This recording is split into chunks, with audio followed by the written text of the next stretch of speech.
Good morning students.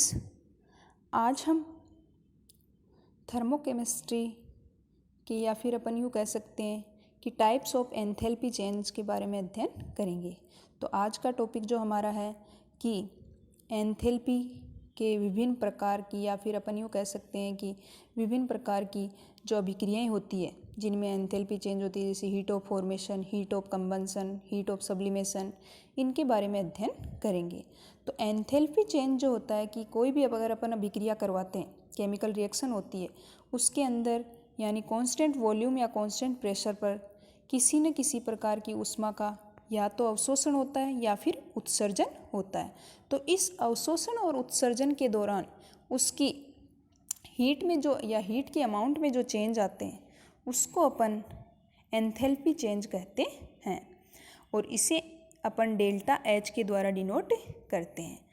तो types of enthalpy change है यानी enthalpy change of A reaction expressed in different way depending on the nature of the reaction, यानी कि जो enthalpy change यानी various types जो है इन रिएक्शंस के वो डिपेंड करते हैं उस रिएक्शन के नेचर पर। फर्स्ट अपन लेते हैं कि एंथैल्पी ऑफ फॉर्मेशन या फिर अपन यूँ कह सकते हैं कि संभवन ऊष्मा या फिर स्टैंडर्ड एंथैल्पी ऑफ फॉर्मेशन या मानक संभवन ऊष्मा। तो जो एंथैल्पी ऑफ फॉर्मेशन जो होती है कि the quantity of heat evolved and absorbed when 1 mole of compound is formed from its element, it is expressed as delta H F. तो जो हीट एंथैल्पी ऑफ फॉर्मेशन है वह क्या होती है कि अगर किसी पदार्थ के 1 ग्राम अणु को केवल उसके तत्वों द्वारा बनाने में जो पूर्ण ऊष्मा में जो परिवर्तन होता है वह उसकी एंथैल्पी ऑफ फॉर्मेशन कहलाती है। और अगर अपन मानक कंडीशन लेते हैं 298 केल्विन टेम्परेचर और 1 एटमॉस्फेरिक प्रेशर, तो इस कंडीशन में अगर उसकी एंथैल्पी में जो चेंज होता है वह उसकी मानक संवहन ऊष्मा कहलाती है और संवहन ऊष्मा को डेल्टा एच एफ यानी एंथैल्पी ऑफ फॉर्मेशन के द्वारा डिनोट किया जाता है। फॉर एग्जांपल जैसे हाइड्रोजन गैस की रिएक्शन अगर अपन आयोडीन सॉलिड के साथ करवाते हैं तो ये इसके साथ अभिक्रिया करके HI गैसियस मॉलिक्यूल या हाइड्रोजन आयोडाइड का फॉर्मेशन करता है। तो यानी कि वह अपने एलिमेंट से मिलकर बन रहा है, ये कंपाउंड जो HI कंपाउंड बन रहा है वह अपने एलिमेंट से मिलकर बन रहा है। तो इसको अपन यानी इसमें जो एंथैल्पी में जो चेंज होता है वह उसकी हीट ऑफ फॉर्मेशन या एंथैल्पी ऑफ फॉर्मेशन कहलाती है। It is important to note the thermochemical equation should be balanced in such a way that it represents the formation of 1 mole of substance only. तो the value of heat of formation at 298 Kelvin and 1 atmospheric pressure is called standard heat of formation, जिसको delta H F zero के द्वारा denote किया जाता है। Next है अपनी enthalpy of combustion या दहन की ऊष्मा या दहन की एंथैल्पी। तो the quantity to of heat evolve when 1 mole of substance in completely oxidise, यानी कि अगर 1 मोल सब्सटेंस का 1 मोल अगर कंप्लीटली ऑक्सीडाइज होता है तो उसमें जो हीट में जो चेंजेज आते हैं वह उसकी एंथैल्पी ऑफ कंबशन कहलाती है। और ये हमेशा क्या होती है कि जो दहन की ऊष्मा होती है वह हमेशा ऊष्माक्षेपी नेचर यानी इनकी वैल्यू जो होती है वह नेगेटिव होती है और ऐसी रिएक्शंस अपन यूँ कहे तो ये ऊष्माक्षेपी प्रकृति की होती है। जैसे कार्बन की रिएक्शन या कार्बन डायमंड की रिएक्शन अगर ऑक्सीजन के साथ उसका ऑक्सीकरण करवाते हैं तो वह जलकर के CO2 गैस का फॉर्मेशन करती है और साथ में 95.5 किलो कैलोरी ऊष्मा का उत्सर्जन होता है। तो जो दहन की ऊष्मा होती है उनकी वैल्यू हमेशा ही नेगेटिव में आती है, यानी कि ऐसी रिएक्शंस हमेशा एक्सोथर्मिक नेचर की होती है।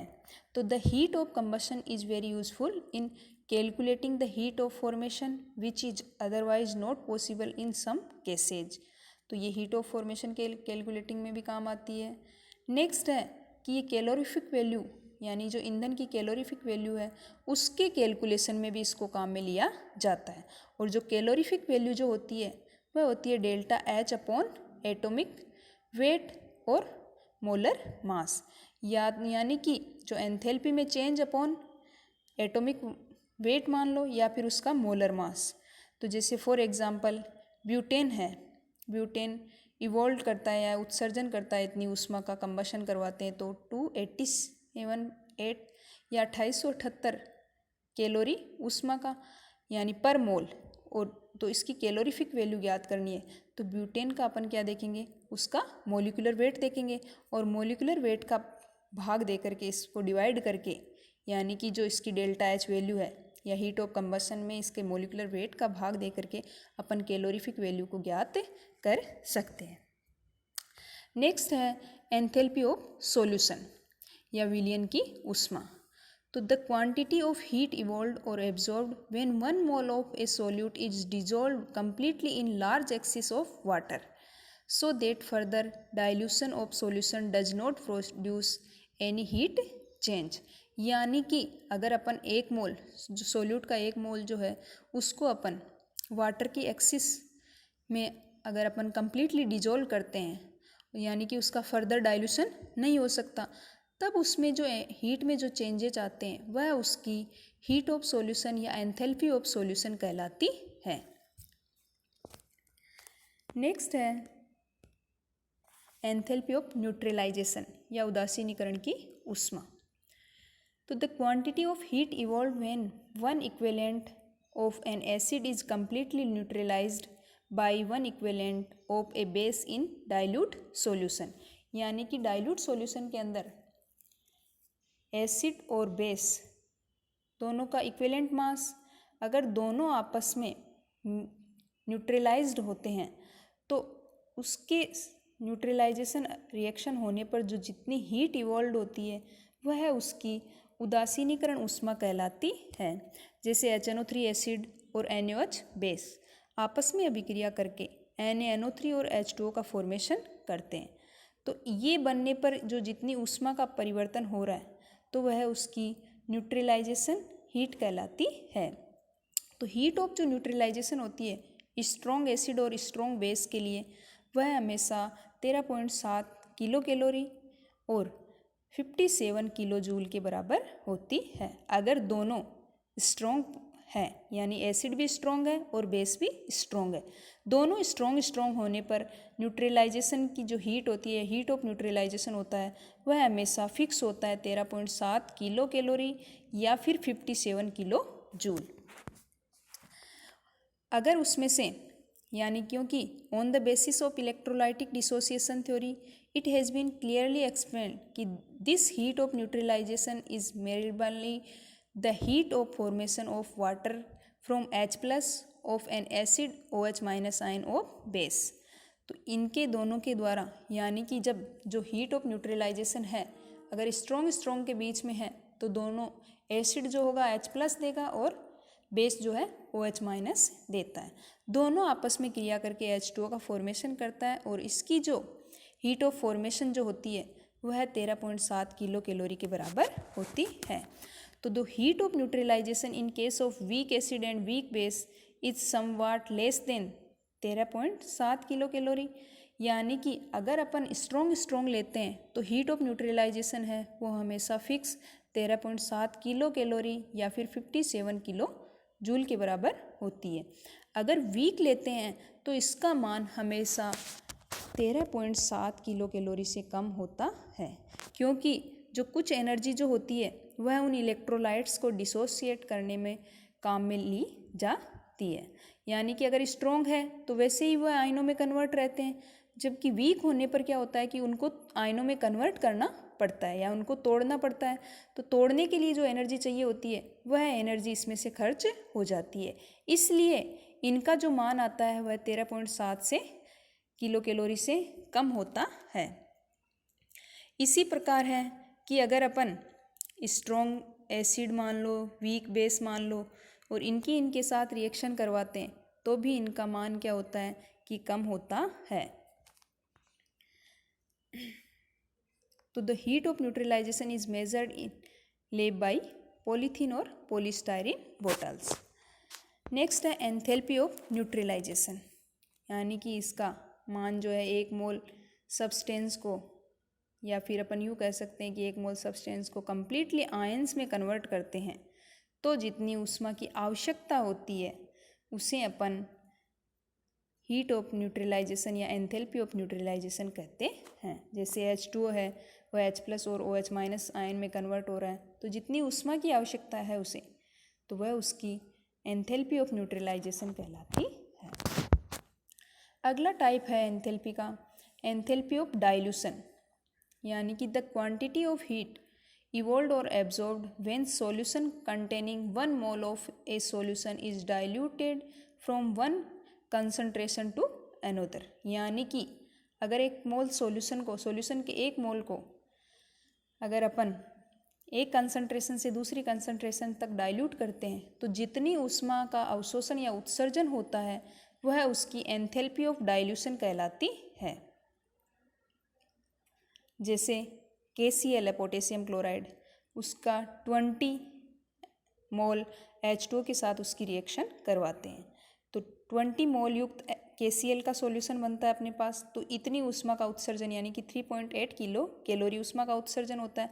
अगर इसी पोटेशियम क्लोराइड को अगर 200 मोल वाले H2O के साथ रिएक्शन करवाते हैं या H2O के 200 मोल्स के साथ रिएक्शन करवाते हैं तो इसकी कंसंट्रेशन चेंज हो जाती है और इसमें जो ऊष्मा का उत्सर्जन अवशोषण होता है वह 4.44 किलो कैलोरी होता है।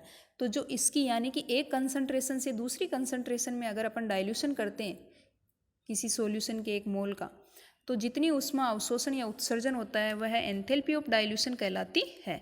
तो जब पोटेशियम क्लोराइड को 20 मोल H2O के साथ या फिर 200 मोल H2O के साथ रिएक्शन करवाते हैं तो दोनों की कंसंट्रेशन चेंज होने पर उसकी जो एंथैल्पी ऑफ डाइल्यूशन है वह भी चेंज होती है। तो इस प्रकार इन दोनों के अंतर से अपन उसकी एंथैल्पी ऑफ डाइल्यूशन को ज्ञात कर सकते हैं। नेक्स्ट है एंथैल्पी ऑफ प्रेसिपिटेशन, यानी कि कोई स्प्रिंगली सोल्यूबल है सब्सटेंस का एक मोल है, जब उसको अपन किसी के अंदर मिक्स करते हैं तो उसका प्रेसिपिटेट अपने को प्राप्त होता है, उसकी पीपीटी प्राप्त होती है। तो जितनी ऊष्मा का उसमें उत्सर्जन होता है तो उसको अपन एंथैल्पी ऑफ प्रेसिपिटेशन कहते हैं। जैसे बेरियम क्लोराइड Br+2 आयन है, उसकी सल्फेट आयन के साथ रिएक्शन करवाते हैं तो वह बेरियम सल्फेट का प्रेसिपिटेट बनाता है और इस प्रेसिपिटेट के बनने में जितनी ऊर्जा का उत्सर्जन होता है, जितनी हीट निकलती है, वह उसकी एंथैल्पी ऑफ प्रेसिपिटेशन कहलाती है। और लास्ट टाइप है एंथैल्पी ऑफ वेपोराइजेशन।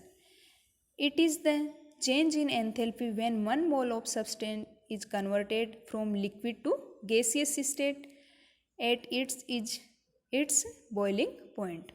यानी कि अगर कोई सब्सटेंस का एक मोल लिक्विड से गैसीय स्टेट में कन्वर्ट होता है तो वह उसकी एंथैल्पी ऑफ वेपोराइजेशन कहलाती है। इसी प्रकार है एंथैल्पी ऑफ सब्लिमेशन। तो एंथैल्पी ऑफ सब्लिमेशन जो होती है कि सब्सटेंस के एक मोल को सीधे ही सॉलिड से वेपर के अंदर अगर अपन कन्वर्ट करते हैं तो उसको हीट ऑफ सब्लिमेशन या एंथैल्पी ऑफ सब्लिमेशन कहते हैं। और एंथैल्पी ऑफ जो सब्लिमेशन होती है वह एंथैल्पी ऑफ वेपोराइजेशन और एंथैल्पी ऑफ फ्यूजन के योग के बराबर होती है। एंथैल्पी ऑफ वेपोराइजेशन का मतलब है लिक्विड से गैस में, और फ्यूजन का मतलब है सॉलिड से लिक्विड में। इन दोनों के योग के बराबर होती है एंथैल्पी ऑफ सब्लिमेशन या ऊर्ध्वपातन की ऊष्मा